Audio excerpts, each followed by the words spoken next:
What is up, everyone, and welcome to another live edition of the Border City Kids When Nature Strikes. I'm your host, Brian, and we welcome you and we thank you for being with us tonight.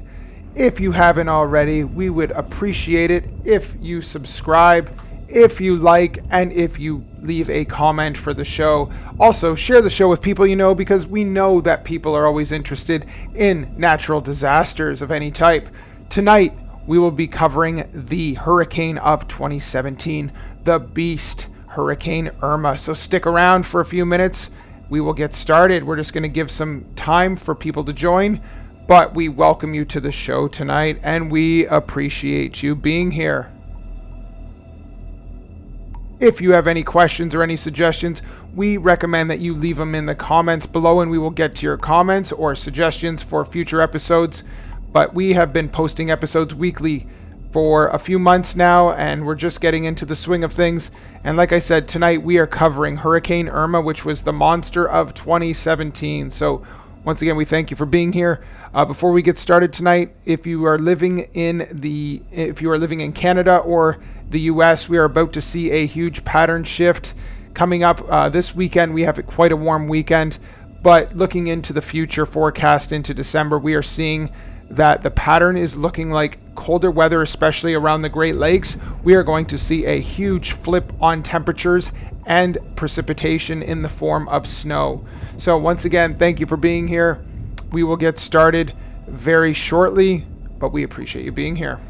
And like I said, please leave any questions in the chat and share the show, of course. Thank you for being here. We will get started very shortly on this Thursday night.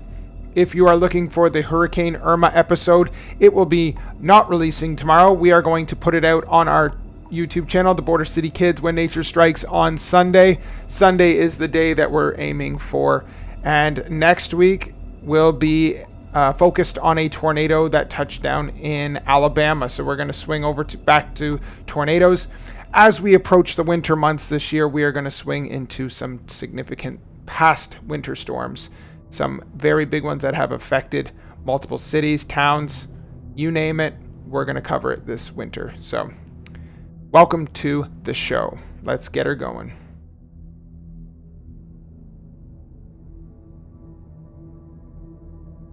Alrighty, so tonight we are covering 2017, the beast, Hurricane Irma. And during this information session tonight, if you are here with us, we're going to dive into Irma's formation, the rapid intensification or strengthening, and the areas that it impacted, as well as the overwhelming destruction that it caused. And we always look at the lessons that are learned afterward during these storms. So once again, thank you for being here.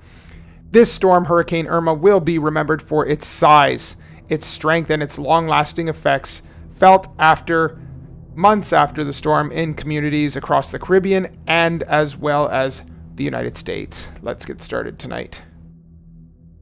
Every major hurricane has a starting point, and Irma's story begins on August 27th, 2017. A strong tropical wave moved off the west coast of Africa, which is where most of these storms begin. It entered the warm waters of the Atlantic Ocean, and almost immediately this system showed signs of organization because there was no wind shear, which allowed it to show its formation or its organization. And without wind shear, which is upper and lower level winds to break up the storm, this hurricane was free to strengthen. Also, warm sea surface temperatures were occurring, and we're talking about sea surface temperatures that were over 29 degrees Celsius. So this is huge. It was a very moist environment and extremely low wind shear. Within 24 hours, the disturbance strengthened into Tropical Storm Irma. At this stage, the forecasters were already observing impressive structure for such a young storm. Most times you see storms struggle to organize and find shape. Over the next couple of days, Irma continued its steady organization as it moved westward, feeding off the deep warmth of the Atlantic Ocean. And on August 31st, Irma became a hurricane. It actually hit hurricane strength, and it was classified as one. And then it continued to rapidly intensify, and Irma wasn't just gaining strength, it was gaining strength unusually fast. In early September, Irma underwent what meteorologists call rapid intensification, and that's the process, and like you see in the visual here, the process of rapid intensification is talking about going from maybe a tropical storm or a category level 1 into a category 5 or 4 hurricane over 24 hours roughly. And this is very fast to happen. It's been noticed in many storms lately. And this process is called rapid intensification because of how fast it gains strength. So that's the process that it went through. This storm on September 5th exploded into a category 5 hurricane, reaching sustained winds of 185 miles per hour. And what made Irma especially historic was the fact that it maintained these speeds of winds for 37 straight hours, which is quite incredible. It is a long period of time to maintain. Usually you'll see some kind of fluctuation, but this didn't. The longest duration that was ever recorded on Earth with this intensity. So Irma took this place. The structure was textbook, and it was a massive, perfectly symmetrical eye surrounded by towering eye-wall thunderstorms with incredible outflow. Irma also expanded in its size, eventually becoming a hurricane with tropical storm force, with tropical storm force winds that reached more than 300 miles, which is pretty incredible. We are just going to take a short break right now. We will be right back.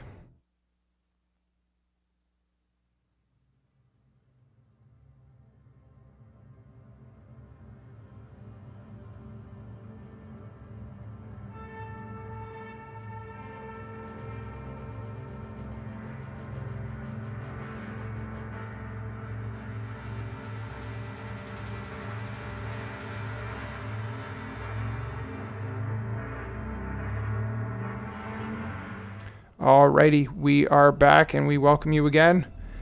When we talk about Hurricane Irma, it was tied for the second strongest hurricane in the Atlantic history by wind speed, so 185 miles per hour. It had a central pressure of 914 millibars, which signifies usually a truly catastrophic storm. The Leeward Islands were the first to experience the full force of Hurricane Irma. In the early morning hours of September 6, 2017, Irma made landfall on Barbuda as a Category 5 hurricane, and it had maximum sustained winds of the 185 miles per hour. The destruction was immediate and overwhelming for Barbuda. Roughly 90 to 95% of all the structures on Barbados were damaged or completely destroyed. Communication towers were toppled, homes were flattened, and the island's infrastructure collapsed. Hurricane Irma then moved directly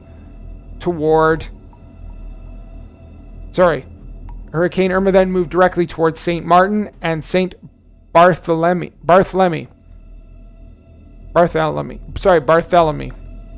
delivering similar devastation.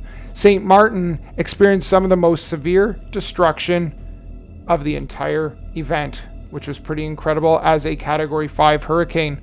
Entire neighborhoods were wiped out, airports were heavily damaged, and communities were left totally unrecognizable. So this hurricane was damaging. It was destructive and totally one of the most intense hurricanes ever recorded in the Atlantic. From there, Irma struck Anguilla, the British Virgin Islands, and later Turks and Caicos, leaving widespread structural damage in its wake. Many islands faced total power loss, limited food and water, and destroyed hospitals and emergency services. The islands that were not hit directly, like Puerto Rico, experienced massive power outages, heavy rainfall, and infrastructure damage. Irma continued moving westward, scraping along the north coast of Cuba. Although the center stayed mostly offshore, the storm's size allowed it to batter large portions of the country with destructive winds and storm surge.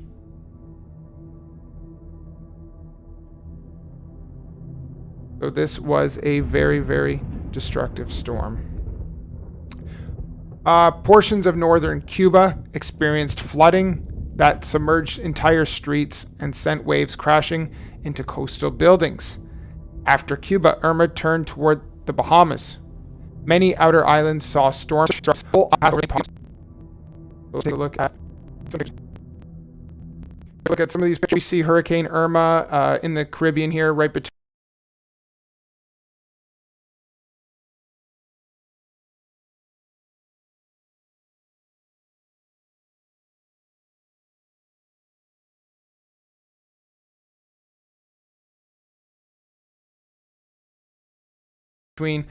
Cuba, the Bahamas, and Miami. So it's really it's getting close.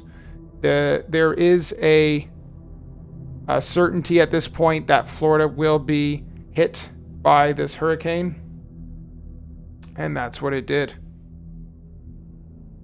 So this ended up being a Category 3 by the time it reached Florida, and we see some of the destructive winds.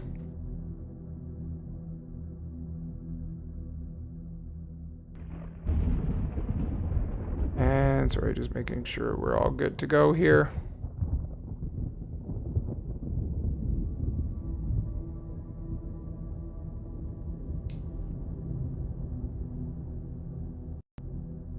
Okay, it looks like we're good to go.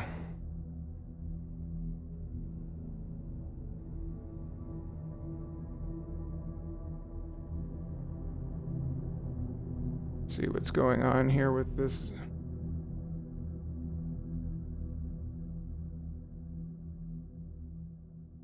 Interesting. Okay, so we could see that portions of Florida had flooded roads. They were put underwater. Storm surge was an issue. If I go back to this page here, we could see that storm surge was predicted on the southern west coast of Florida to have 10 to 15 feet of storm surge, which is incredible. I am just experiencing a few technical difficulties, so I will be right back.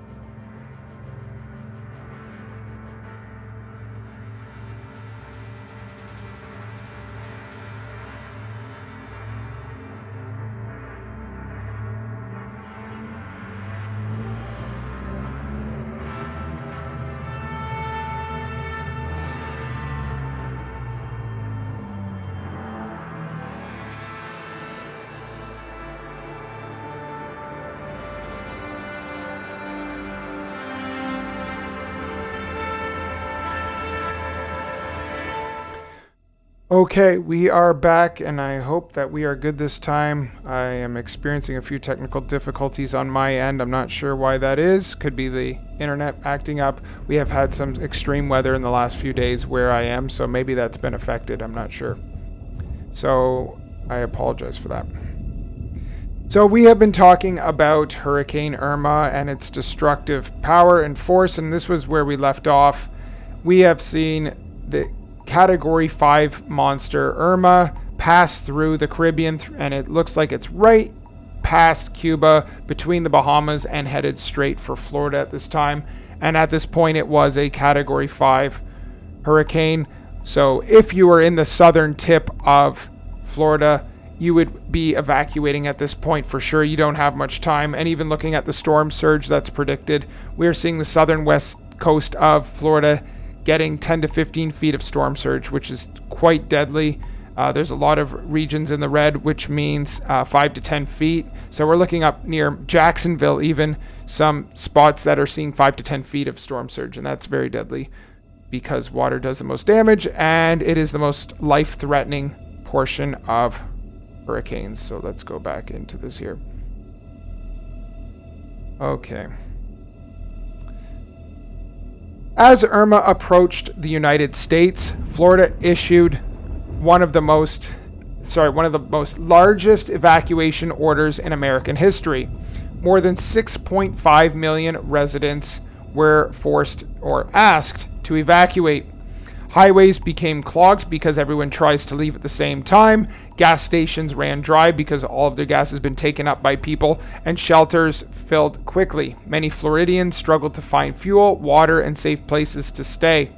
Despite the chaos, the evacuation effort did save countless lives because a lot of people did manage to head inland from this storm, because the closer you are to the coast with hurricanes, the more likely you are to see storm surge, water levels raise very high. Now, if you are joining me right now, I appreciate you being here. Welcome to the show. We love the fact that you are interested in this. If you have any questions, please type them in the comments below, and I will leave a link for you to check out if you'd like to check out my page. It is www.youtube.com/@thebordercitykids. It is put in the chat right now. If you'd like to check out a bunch of other storms we've covered tornadoes, hurricanes. We've covered quite a few. So please check those out. You can see that in the pictures here, this storm caused tons and tons of damage. It was very deadly to anyone who tried to live through this. Meteorologists track the storm's shifts and direction. Most people were hoping for a shift in direction. Some do find a way to do that as it gets closer to land. Some don't. So unfortunately, this is the type of thing that happens. So Hurricane Irma was really focused in on that southwestern portion of Florida, and that's what it looked like it was going to hit. And that's what it did. So you can just have a look in those pictures and see the damage and destruction that was done. The pictures speak for itself. So by September 10th, the state of Florida was embracing for a direct hit. As you can see, and we went over a few of the maps, there was a direct hit that was put in on Florida, unfortunately. This was Irma's first U.S. landfall, and it occurred in the Florida Keys as a Category 4 hurricane. It had massive storm surge, and it swept into entire neighborhoods, and it destroyed homes, boats, marinas, etc. 5 to 10, maybe even 15 meters of storm surge, which is, like I said, the most deadly part of hurricanes, because it is the only thing you cannot really control, and that's water, and that always finds a way to destroy homes and houses and livelihoods and the structure of your house and the foundation. And usually, in most cases, you have to find a new way to build a home. So it's really unfortunate, but that's what most of the hurricanes do. They sweep water into the coast along with wind and tons of rain. So it made landfall in the Florida Keys. Entire sections of the Keys were cut off due to washed out roads and bridges. Some communities saw near total devastation. And a few hours later, Irma made its second U.S. landfall near Marco Island as a Category 3 hurricane. So when it hit the mainland, pretty much it was a Category 3 hurricane. Coastal areas in southwest Florida experienced storm surge from 10 to 15 feet, like I said, the most deadly part of hurricanes. And it's the scariest part because it's something you cannot control. It pushed water into homes, into businesses, and streets. Naples, Florida, and Marco Island were especially hard hit. Farther north, like Fort Myers and Tampa Bay, as well as Sarasota, saw extensive flooding, both from storm surge and the heavy rainfall. And that's one of the two of the three most deadly portions of the storm. It is something you can't control. Orlando saw hurricane force gusts. Jacksonville saw record-setting river flooding. Central Florida experienced widespread power outages. And obviously, with hurricanes, a lot of tornadoes tend to spawn out because of that rotation that it has. It causes tons of hurricanes to form, just that funnel. Irma pushed into the St. Johns River in Jacksonville, causing historic flooding that exceeded levels from previous hurricanes. Once Irma weakened and eventually dissipated over the southeastern United States, the scale of the disaster became clear. Across the Caribbean and the US, the storm caused over $70 billion in damage, making it one of the costliest hurricanes in history. Millions of people were without power, and this happened for weeks, and that tends to be the case because infrastructure is usually hit hard and the damage is seen, and it's hard to get to some of these areas because roads are blocked, flooded. It's hard to get into these areas to actually fix electricity. Entire communities in the Caribbean were left without clean water, medical supplies, or functioning transportation networks. In Florida, thousands of homes were damaged or destroyed, and major agricultural losses also occurred. And this was in the citrus industry because that's what Florida is known for. Recovery efforts were massive, involving local governments, the U.S. military, and international aid groups, and volunteers around the world. Even after the storm was gone, and the emotional and economic impacts lingered. So, what did we learn from this storm? There were a few different things. I think we've learned probably a good handful of things. Rapid intensification has become quite a normal thing, and it's a norm of all hurricanes that are sitting in warm ocean waters, whether it's in the Gulf, whether it's in the Atlantic Ocean, Pacific Ocean. We see that the warm ocean or the sea surface temperatures of water directly connect to hurricane strengthening. We also see that when there's low wind shear, which means, to say it in easy terms, wind shear, they're winds that break up a storm. So if a storm is spinning in a certain direction, you're seeing winds that kind of go against it and break it up, so you don't see much of a formation. You don't see much of anything going on to keep it spinning, so it kind of breaks up the storm. So as soon as the wind shear goes, usually you'll see your structure of a hurricane take place. Storm surge communication needs to be clear. It needs to be given to people who live on the coastlines because those are the places that are underwater. And like you see in this case here, some were up to 10 to 15 feet high, and that is not survivable by any means. There's no reason why anyone who lives on a coast should be trying to live through that, because the only way you're going to live through that is if you are on top of your house, sitting on your roof waiting for help. Power grid resilience is essential.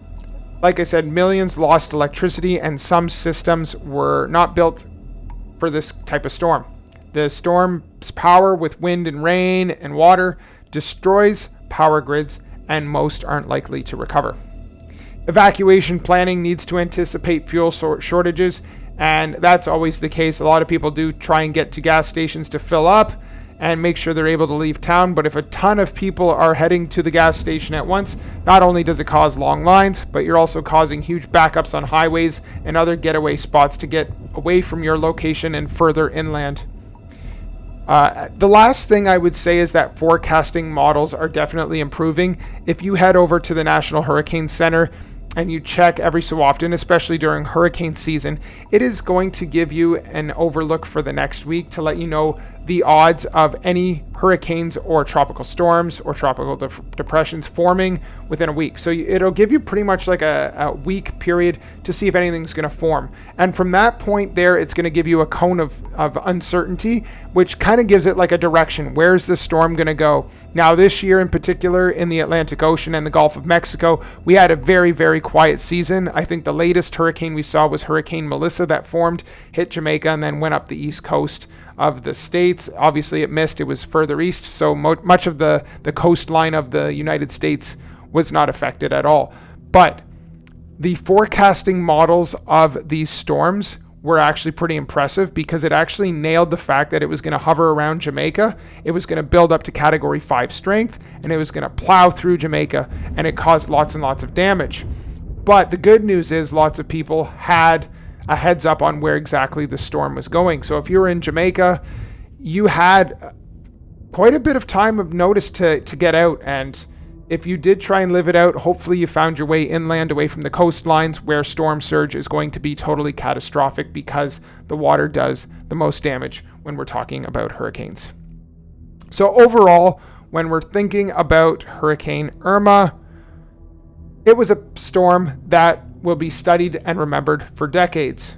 Its rapid intensification, where you see a hurricane fire up fast, its long-lasting Category 5 strength for over 37 hours, and the widespread destruction that it left across the Caribbean and the United States highlight the incredible force and power of nature. And we see that time and time again with hurricanes, with warm ocean temperatures, and with low wind shear that allow the storm to take structure and allow the storm to rotate.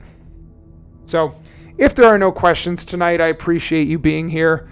Please click the subscribe button, hit the like button, share the show with people you know, because I know that lots of people love thunderstorms, lots of people love tornadoes, maybe not right outside their homes, but they love to watch videos or maybe have that want or need or thought about being a storm chaser, kind of like me, but I'm not because it's a little dangerous. So I'm going to thank you for joining me on this information session on Hurricane Irma. This has been another episode of the Border City Kids When Nature Strikes. Stay safe, stay curious, and remember that when nature strikes, it never asks for permission. It just does it. Have a good night. This episode will be releasing in a storytelling type way on Sunday, so please have a look for it. It will be posted on my page, as well as lots of other storms that I've covered throughout the past few months. I'm a growing YouTube channel. I'm just learning the basics, but I've really tried to make my channel diverse with going live, doing shorts, putting out videos. If there's any suggestions that you have, please let me know, and I will try and get to it. So have a good night. I appreciate it again. Have a good weekend. Enjoy your Friday tomorrow, and we will see you. Take care. Goodbye.